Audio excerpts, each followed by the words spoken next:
요한계시록 17장은 큰 창녀에게 내릴 심판을 다루고 있습니다.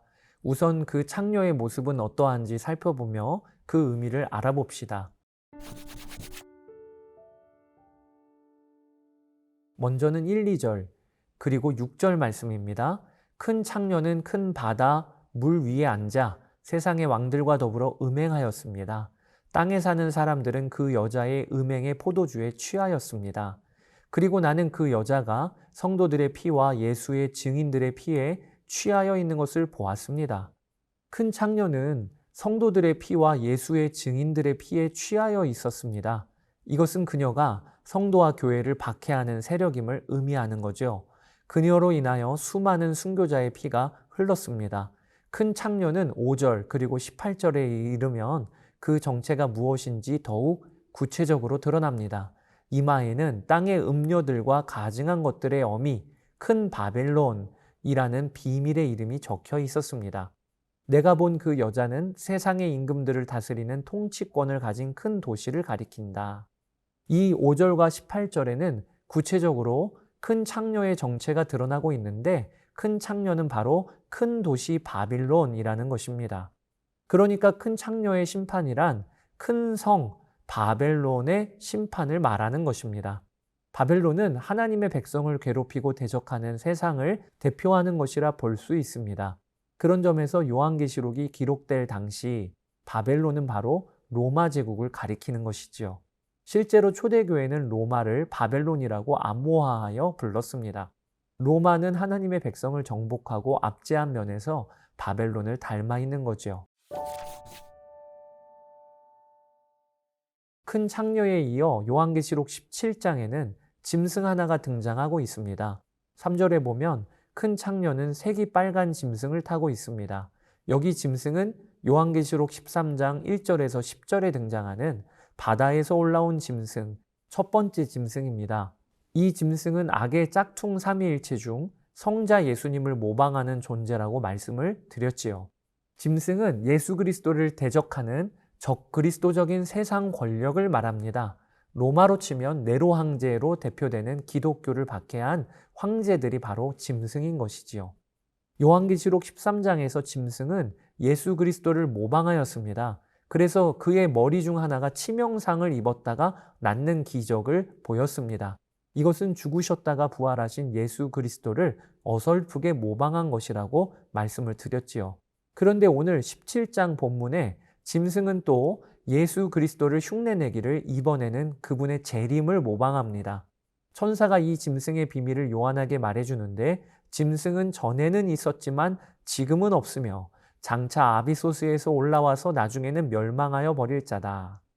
예수 그리스도는요, 전에도 계셨고 이제도 계시고 장차 오실 분이십니다. 그런데 짐승은 전에는 있었지만 지금은 없습니다. 즉 영원한 존재가 아님을 드러내는 것이지요. 또 짐승은 장차 다시 나타날 것이지만 그의 결국은 멸망입니다. 요한계시록이 기록될 당시에 큰 창녀는 로마를 상징하고 짐승도 로마의 통치자들을 의미한다고 볼 수 있다 하였습니다. 학자들은 큰 창녀는 로마 시대의 경제적인 측면을 보여주고 짐승은 로마 시대의 정치 군사적인 측면을 강조하는 것이라고 구분하기도 합니다. 물론 이 큰 창녀와 짐승은 로마 시대만을 상징하는 것은 아니지요. 우리가 살고 있는 이 시대도 하나님을 대적하고 그리스도인을 무섭게 핍박하는 큰 성 바벨론이 있고 적그리스도적인 세상 권력이 활동하고 있습니다. 9절에서 14절은 짐승에 대해 자세히 묘사합니다. 머리 7은 그 여자가 타고 앉은 7산이요 또 7왕이다. 그 가운데서 5은 이미 망하고 하나는 있고 또 다른 하나는 아직 나타나지 않았다. 그것이 나타날지라도 잠깐밖에 머물지 못할 것이다. 등등. 이 짐승에 대한 기술들은 로마와 연결하여 이해해 보시면 됩니다. 7산은 로마를 가리킵니다. 로마는 주전 753년 이탈리아 반도의 테베레 강 동쪽 연안에 있는 7 언덕 위에 세워진 도시입니다. 본문에 보면 전에 있다가 지금은 없는 8번째 짐승이 기술되었는데 이 8번째 짐승은 예수님의 재림이 가까운 세상 종말에 나타날 적그리스도적인 제국의 통치자를 의미합니다. 이는 앞으로 일어날 짐승이지만 그 근본으로 보면 새로운 짐승이 아니에요. 이미 하나님을 대적하는 인류 역사상의 짐승들과 비슷하고 같은 존재이기 때문이죠. 자, 여기까지 여러분 정신 없으시지요? 그런데 본문에는 참 충격적인 모습이 벌어집니다. 그것은 짐승과 큰 창녀가 다툼을 벌이는 것입니다. 엄밀히 말하면 짐승이 큰 창녀를 죽이고 잡아먹습니다. 짐승은 창녀를 미워하여 비참하게 만들고 벌거벗기고 그의 살을 삼키고 불에 태웁니다. 어디 공포영화나 충격적인 범죄 영화에 나올 법한 장면이 벌어지고 있는 것이지요. 이것은 악의 자기 파괴적인 속성을 드러냅니다. 악의 세력은요, 겉으로는 연합한 것 같아도 속으로는 미움과 다툼의 불씨를 항상 안고 있습니다. 그들은 평안이 없습니다. 왜냐하면 항상 서로를 잡아먹으려고 하기 때문입니다. 그러니 겉으로는 거대하고 막강해 보이는 짐승과 창녀가 실상은 얼마나 빈약하며 우스운 존재인지요. 그들은 가만 놔두어도 반드시 서로를 죽이고 결국은 망하게 될 것입니다. 지금 그들이 세상을 통치하고 있는 이유는 오직 하나님이 허락하셨기 때문입니다. 하나님이 다시 오시는 그날 그들의 권력과 권세는 하나도 남김없이 무장해제가 될 것입니다. 이제 마지막으로 짐승과 어린 양의 싸움을 살펴보시겠습니다. 짐승은 감히 어린 양에게 싸움을 겁니다. 그런데 이 싸움에 대해 성경은 길게 설명하지를 않아요. 아주 단순하게 어린 양이 그들을 이길 것이다. 싸움은 너무 싱겁게 끝이 난다는 것입니다. 왜냐하면 어린 양이 만주의 주요 만왕의 왕이기 때문입니다. 이것은 마치 이상한 비유이지만 초등학생 1학년 아이와 프로 권투 선수가 싸우는 것과 같은 느낌입니다. 여기에서 어린 양을 왕으로 모신 당신에게 묻고 싶습니다. 여러분의 믿음 속에서 그분의 왕권은 어디에까지 미치고 있습니까? 그 범위만큼 여러분의 삶의 기도의 범위가 달라지고 소망하는 범위가 달라짐을 아셔야 합니다. 그분은 만주의 주요 만왕의 왕이십니다. 그리고 우리가 알아야 할 것이 있습니다. 어린 양만 이기는 것이 아니라는 것입니다. 어린 양과 함께 있는 사람들도 그 싸움의 승리자가 될 것입니다. 우리 삶에는 세상과의 싸움이 있습니다. 눈에 보이는 세상 권력자들이 싸움을 걸어오고 눈에 보이지 않는 공중권세 잡은 자가 싸움을 걸어옵니다. 그때 성도들의 가장 큰 능력이자 핵심이 되는 전략이 있다면 그것은 어린 양과 함께 있는 것입니다. 그러면 반드시 승리는 우리의 것이 됩니다. 성도 여러분, 오늘 하루도 믿음의 싸움을 싸우실 때 오직 어린 양과 함께 동행하십시오. 그것이 싸움에서 승리하는 가장 확실하며 유일한 길입니다. 자, 여기까지 요한계시록 17장 설명을 드렸습니다. 이제 함께 읽어보도록 하겠습니다. 제17장. 또 7 대접을 가진 7 천사 중 하나가 와서 내게 말하여 이르되, 이리로 오라. 많은 물 위에 앉은 큰 음녀가 받을 심판을 내게 보이리라. 땅의 임금들도 그와 더불어 음행하였고 땅에 사는 자들도 그 음행의 포도주에 취하였다. 곧 성령으로 나를 데리고 광야로 가니라.